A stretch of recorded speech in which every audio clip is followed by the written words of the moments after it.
Facu, ¿qué es el sensocentrismo? El sensocentrismo es un criterio ético, es una base de criterio ético, pero en la parte más básica no contiene información sobre cómo comportarse, sobre cuáles son las instancias, no nos informa sobre cuáles son dónde se encuentra la sintiencia. Solamente consiste en decir que la sintiencia es lo que importa. Allí donde se encuentre y en la medida en la que se encuentre, eso es lo que importa. Literalmente la sintiencia es lo único que importa en el universo. No puede existir otra cosa que importe, literalmente. O sea, si queremos encontrar ejemplos de alguna otra cosa que importe, vamos a producir ejemplos de cosas que nos importan a nosotros, por alguna razón que a nosotros no nos importa, que tiene que ver con nuestra sintiencia, siempre. Y así como nosotros queremos lograr nuestros objetivos y queremos evitar la frustración, los demás tampoco. Los demás están en la misma situación. Quieren lograr sus objetivos y evitar la frustración, que llamamos sufrimiento. La ética es tratar de ponernos de acuerdo, de coordinar nuestros intereses de forma que se estorben lo menos posible entre sí. Y para empezar a hacer ética, primero tenemos que partir de la base sensocentrista. La gente que tiene una ética sobre una base distinta también el sensocentrismo es utilitarista, o el utilitarismo es sensocentrista. Las personas que creen tener una base ética distinta generalmente son utilitaristas confundidos. ¿Y ves alguna diferencia flagrante entre sensocentrismo y veganismo? Sí. ¿Cuál? Sí, el veganismo parte de equiparar todo lo que sea animal y tratarlo por igual, con el mismo respeto que a humanos, por ejemplo. Ahora, esta equiparación incluye a animales altamente sintientes como cerdos, perros, gatos, vacas, y a otros de sintiencia mínima como mosquitos o cucarachas, y algunos de sintiencia altamente dudosa, minúscula en el mejor de los casos, como la de los bivalvos.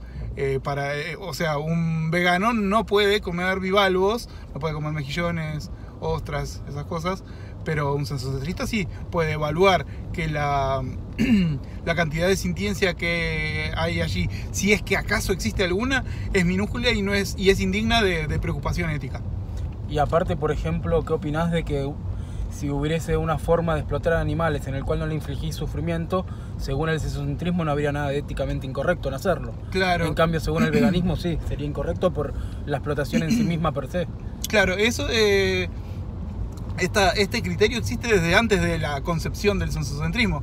Existe desde Jeremy Bentham, que hablaba, que fue el proponente del harm principle, el principio del daño, que es sobre cuya base se opuso a la discriminación homosexual en su tiempo, súper adelantado. Nadie en su tiempo se le cruzaba por la cabeza que un homosexual valiera lo mismo que todos los demás y tuviera los mismos derechos. En cambio, Bentham fue el que, en virtud del principio del daño, notó que no había nada éticamente objetable con la conducta homosexual. Lo que dijo es ¿qué problema hay? ¿Cuál es la consecuencia de lo que hacen? ¿Daño o sufrimiento a alguien? No, placer. Entonces lo que responden a esto es que, bueno, pueden perjudicar por el ejemplo. ¿Pero ejemplo de qué? De algo que no provoca daño sino placer. Entonces volvemos a la misma. No hay daño y sin daño no hay objeciones éticas. ¿Y puede haber similitudes entre veganismo y sensocentrismo? ¿Alguna similitud? Sí, hay muchas similitudes. Muchos veganos tienen una preocupación ética, moral y ética por el sufrimiento de otros animales. Eso está muy bien. No todos, para algunos es como una cuestión dogmática. Explotar está mal porque sí, y punto. Pero le mostrás, por ejemplo, a ver, ¿qué tal si explotamos usamos, no sé si ir a explotar a eso. Usamos a un perro para experimentación, y en lo que consiste la experimentación es darle distintos alimentos veganos para perros para ver cuál le gusta más. En eso consiste el uso de este perro. ¿Qué problema ético hay? Volvemos a Jeremy Bentham. ¿Cuál es el daño? Ninguno, a nadie. De hecho hay un beneficio. Entonces no hay objeción ética. Pero algún vegano exacerbado podría decir, no, esto constituye utilización de un perro que no entiende cuál es su situación y no dio un consentimiento contractual, entonces está siendo usado y está mal y punto. Eso sería coherente con algunas posturas veganas que generalmente no las llevan tan lejos. No estoy diciendo, no estoy generalizando que esto suceda mucho. No sucede mucho, pero sí es coherente. Sí. Es coherente con los que dicen, no, usar está siempre mal y punto, y no importa el sufrimiento. Si usar está siempre mal y no importa el sufrimiento, la consecuencia lógica es que entonces está mal usar a un perro para darle a probar distintos alimentos a ver cuál le gusta más. Y algo que a mí me hace un poquito de ruido No, es... la próxima a la derecha. Algo que me hace un poquito de ruido es cuando, por ejemplo, hay veganos viviendo en el campo y hay gallinas libres, viste que hay campos donde Sí. hay gallinas que están libres y dejan un huevo. Sí. Y el vegano, digamos, o cualquier persona, ¿no? Pero digamos, yo soy vegano, por ejemplo. Ajá. O sea, porque siento que el veganismo es algo que al ponerlo en práctica genero el menor sufrimiento posible a los animales. O sea, lo que es mi concepción del veganismo, que no es la única que hay, ¿no? Pero la que yo, Ajá. la que más me siento identificado es que me defino como vegano por ese motivo, ¿no? Para causar lo que yo entiendo que es el menor sufrimiento hacia los animales. Ujú. Entonces digo, ¿cuál sufrimiento habría en comerme un huevo que dejó una gallina? Ujú. No habría ningún sufrimiento, calculo. O sea, no veo un Parecería que en principio no. No, que de pero- hecho no lo hay. ¿Qué sufrimiento tiene un huevo? Bueno, no no, directo. el huevo no, pero podría ser que... No, te hablo de una gallina en Sí. libertad, que está libre, salvaje en el campo Sí. y dejó un huevo y se fue. Ah, se fue, no, Claro, listo. lo dejó y se listo, fue. no, ya no hay de qué agarrarse para Seguí derecho. sugerir que hay un daño ahí. No hay de Claro, qué pero agarrarse. digamos, comer ese huevo haría que dejaría de ser vegano, desde la parte claro. definicional de que veganismo Claro. no incluye ningún producto de origen animal. Entonces, la pregunta hay sería, cosas que son ¿qué sentido éticamente tiene? no problemáticas que aún así le haría desaparecer a un vegano su credencial vegana. Perdería Claro, la me etiqueta echarían del por... club de veganos. Claro. Y como ya nos pasó varios. No, seguí. Ya sé, pero Mau, si yo ya doblé no puedo seguir por el choco. O sea, ya doblé. Pero te dije, apenas empezaste a hablar. sí, estoy hablando. Igual que no puedo hablar a la izquierda acá. A la izquierda sí. Sí, puedes dar la vuelta, se ponga a seguir. ¿Doblo si entonces o no Si sigo? déjame acá, camino 3 cuadras, está todo bien. Bueno, pero Porque hay un montón de diagonales, es un quilombo. me parecía mucho más importante e interesante lo que estaba hablando que si hacer 2 cuadras más, pero bueno, no importa. No, como quieras, a mí me encanta la charla. Bueno, entonces sigamos charlando. Yo por ahí, yo- Entonces, bueno. Chupa un huevo. Si, digamos, ¿cuál sería el problema ético, moral o si le queremos Con decir- comer un huevo que ha sido abandonado. Claro, ¿qué sufrimiento estaría ninguno. causando? Y digamos, ¿y por qué hay algo que me impide hacerlo? O sea, ¿cuál es la explicación racional? Claro, puedo ahí tener? ni siquiera No se tengo- pueden agarrar de él, la explotación está mal y punto. Acá ni siquiera hay explotación. Entonces hay en el veganismo también una cuestión de pureza ideológica, pertenencia a un grupo y pureza corporal. No, Hay bueno. una idea que no hay en otros casos. Por ejemplo, si alguien opina que está mal Seguí. arrojar plástico, ponele, contaminar. Hay un montón de posturas que tenemos que tratamos de llevarlas adelante y si las razones para mantener esa postura en algún caso en particular fallan, no se aplican, hacemos una excepción.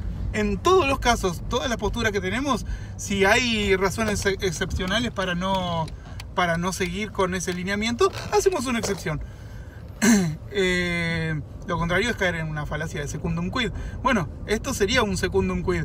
Decimos, no, tenemos una regla, la regla es no comer productos animales. Pero esa regla tenía una razón de ser. Claro. Que era no Originalmente era sufrimiento. no causar sufrimiento. Claro. Pero desaparecido este sustento, la regla permanece rígida. Y en parte parece ser por una cuestión de pureza personal. Un vegano quiere poder decir, yo en mi cuerpo no ingresa nada animal. Entonces una No, pero cuestión suena de... ridículo. Y Y aparte no solo ridículo, dogmático y no para nada racional. Claro. O sea, en no es definitiva útil se puede decir para nadie, que ni para la gallina, ni para el huevo, ni para uno, ni para... se puede decir que no está siendo para nada eficaz. Si uno suscribe a esa postura, porque no es una postura ética, No es es una, eficaz con es una respecto de algún postura de objetivo. pensamiento mágico. Pero si su objetivo es mantener su pureza corporal, está siendo eficaz. Pero entonces su veganismo no se trata de Claro, ética, pero se si vos trata de haces otra tu cosa. veganismo por pureza corporal, no estás siendo vegano, porque el veganismo es una postura ética, ¿no? Claro. Bueno, eso ya es un No juego. sé, sí, es varias cosas. El veganismo como movimiento Si vos contiene tenés un muchas pensamiento mágico que decís, si yo no ingreso nada animal a mi cuerpo voy a ser más puro, ¿no es un pensamiento mágico ese? Sí, claro. cosas. Sí, algunos pueden decir es por razones de salud. Entonces, Sí, pero- dudoso, pero bueno. Es dudoso que comer un huevo eventualmente, No, sí, sí. salvo que sea un huevo que esté en mal estado también, ¿no? Pero bueno, Un huevo no pasteurizado. sí o no O sé. no sé, la gallina lo dejó pasteurizado al huevo. o- Sí, no, después hay ciertos argumentos centristas en contra del consumo de huevos, incluso no en ese caso tal vez. Claro, no en ese caso. particular, pero sí de otros casos, como Claro. por ejemplo insustentabilidad medioambiental y otras cuestiones. O que por ahí a una gallina sí le produzca sufrimiento que le lleven los huevos que puso. Que es probable. Y como para ir cerrando, ¿hay alguna forma sencilla que se pueda entender para definir el utilitarismo? Que se pueda entender, digamos, que no sea tan compleja la definición, así con algún ejemplo. ¿Qué sería ser utilitarista? Y el utilitarismo es básicamente conducta sin confusión sobre las motivaciones. O sea, todo lo que hacemos tiene algún para. O sea, que tenga una utilidad sería algo que sea útil. Por ejemplo, utilitarista sería... Claro, que las conductas o las posturas apunten a maximizar una utilidad. ¿Cuál es la utilidad que estamos maximizando? En el caso del sensocentrismo es el bienestar o la ausencia de sufrimiento, depende. O causar el menor Utilitarismo sufrimiento negativo sería ausencia de sufrimiento. Utilitarismo positivo incluye el bienestar. Entonces, digamos, no somos todos en cierta medida utilitaristas. Totalmente. ¿Y por qué hay gente que se opone al utilitarismo, y bueno, al que me lo discuta, yo le preguntaría, ¿para qué me lo discute? Claro, y también el utilitarismo Sí, implicaría... pero la cuestión de costo-beneficio estaría implicada también dentro del utilitarismo, ¿no? Esto de que... Sí, claro. Pero el utilitarismo no es una corriente filosófica. Sí, pero es una corriente de claridad mental más que de en lo que consiste en sí, que todos hacemos eso. En realidad todos somos utilitaristas. Está bien, pero no hay corrientes filosóficas que se oponen al utilitarismo por antonomasia. ¿No hay alguna que sea como la opuesta? Sí, ¿Cuál y es? son todas confundidas. Bueno, la postura de Kant era opuesta al utilitarismo, le parecía aborrecible a lo que podía llevar el utilitarismo. El utilitarismo, por ejemplo, no tiene objeciones para cosas como masturbarse. Y para Kant era abominable eso. Ponele que, bueno, ahora no quiero hacer un nombre de paja de antiutilitaristas actuales, que ahora, bueno, ya no tienen tanto problema con la masturbación, pero la razón por la que perdieron esa oposición fue utilitarista. Todo el avance que ha habido en ética fue en el sentido utilitarista. Te dicen, por ejemplo, no sé, entonces lo de Kant, por ejemplo, sería está mal robar y punto, aunque no genere sufrimiento. O mentir. Y la razón por la cual están en contra de eso, en realidad es sensocentrista y utilitarista. Claro, nosotros tenemos... Porque si aceptáramos que está bien robar, eso generaría sufrimiento inevitablemente. Y de hecho no pasa como que hay una paradoja cuando la gente se opone al sensocentrismo, están siendo sensocentristas en su Sí, evolución. sí, Porque, no, ¿por qué no hay se oponen? escapatoria. O sea, No hay escapatoria del utilitarismo. Hay confusión. Igual puede ser que el utilitarismo no siempre sea, a pesar de que es el fundamento de todo, no siempre sea el nivel de análisis más apropiado. Por ejemplo, conviene, por ejemplo, establecer el derecho a la autonomía corporal y que no andemos viendo caso por caso. No, pero a ver, mejor veamos a ver si conviene, si mejor violamos tu autonomía corporal porque otra persona se sentiría mucho más feliz. Si fuera tan liberal esto, tenemos que ver caso por caso cuál es el mayor bienestar, nos daría una inseguridad inmensa. por lo tanto, generaría sufrimiento, por lo tanto es antiutilitarista. Entonces, la crítica que hacen al utilitarismo es utilitarista. O sea, en lo que se basan, dicen, no, pero el utilitarismo nos permitiría, por ejemplo, que un médico mate a un paciente sano para repartir sus órganos y salvar a 5 enfermos. O por ejemplo, y eso sería malo, ¿verdad? ¿Por qué? Una vez que le preguntas por qué y terminan de definir por qué es malo, la razón por la que es malo es utilitarista. Es porque generaría un terror inmenso en la población, claro, porque nadie iría al médico, la gente se pudriría de sus enfermedades antes que ir al médico y que con temor a que le saquen sus partes. O lo mismo cuando dicen, bueno, entonces podríamos matar sin que sufra a alguien que no tiene ni amigos ni familia, por ejemplo, y que nadie se entere. Y la razón es que no, porque si eso se aceptara, estarían todas esas personas que no tienen amigos ni familia con miedo, por lo tanto estarían Claro. viviendo. ¿Y se puede decir que el sistema económico capitalista es utilitarista entonces? Hay quienes sostienen eso, sí. Yo no sé, yo no sabe, no contesto. Y ahí, no, pasa que ahí ya estamos en otra cuestión que hay que definir qué es capitalismo, que es complejo. No, pero digamos, ¿cómo que es capitalismo? El sistema económico capitalista, o sea, tenés el comunismo y tenés el capitalismo. Un amigo me dice que el capitalismo es la realización del utilitarismo. La realización en la práctica. Me lo contó un amigo. Sí, no, yo no sé, estoy abierto a distintos... Yo estuve intentando definirlo en palabras y todavía no lo he logrado como qué es el capitalismo. No encontré unas buenas definiciones. Pero no es un sistema económico el capitalismo. Sí, bueno, en ese sistema económico... ¿Qué características tiene? Como mínimo... Claro, como qué conjunto de características necesariamente tiene el capitalismo. Esa sería la pregunta. Incluye propiedad privada, Eso pareciera. seguro. Bien, ¿qué más? ¿Qué No cosas sé. más? O no, capaz que solamente es eso. Pero no sé. ¿Será eso nada más? Bueno, Y no tiene como también libertad, o sea, en el sentido de que cada persona de acuerdo a su esfuerzo puede tener, acaparar o más bienes o... Sí, que seguimos sería en propiedad privada. Claro. O sea, sigue siendo, estamos todavía en el mismo... yo voy... Bueno, pero saliendo. está bien. Pues Pero, parece que todo lo demás se deriva de eso, ¿no? pero necesitas definirlo con más cosas, digo, no lo puedo definir con eso solo. Disfrutar del fruto de su propio esfuerzo, algo así. Sí, se podría decir. Mm. O sea, una sociedad en la cual... Claro, eso que sería vos el te libertarismo o libertarianismo. Claro, pero digamos, en una sociedad en la cual las personas que se esfuerzan no tuvieran beneficios, ¿quién se quisiera, qué motivación tendrían por esforzarse? Claro. Si tu esfuerzo sería mantener a otro que es un vago, por ejemplo. Por eso, o sea, por eso también puede ser que fracasa el comunismo, o sea, porque no reparten partes iguales. Pero a la los- pregunta es, por ejemplo, un sistema donde... ¿Cuánta ayuda? ¿No es lo que te digo? ¿Cuánta ayuda? No, para que se quede empezando después seguimos charlando, pero ¿cuánta ayuda sería hacia las personas que tienen menos, lo que haría que deje de ser un sistema capitalista, por ejemplo? Claro. O sea, ¿Cómo sería eso? porque no vivimos en un capitalismo puro, tenemos un montón de servicios estatales para todos y que los aprovechamos. Tenemos educación pública, salud pública, alumbrado público Gracias. y varios sistemas de ayudas y reparto de alimentos y apoyo a distintas personas con necesidades. Eso sería una disminución del capitalismo. Efectivamente sería menos capitalista. Y no sé cuál es el balance apropiado. Yo me mantengo abierto a las evidencias. Lo que demuestre ser lo mejor, bueno, listo, voy con eso. Se Pero podría parece que decir- demostrarlo no es tan fácil. ¿Se podría decir que el comunismo es antiutilitarista? O tenés Las razones algún- por las que los comunistas proponen sus pautas son utilitaristas. La cuestión es si se equivocan o si aciertan.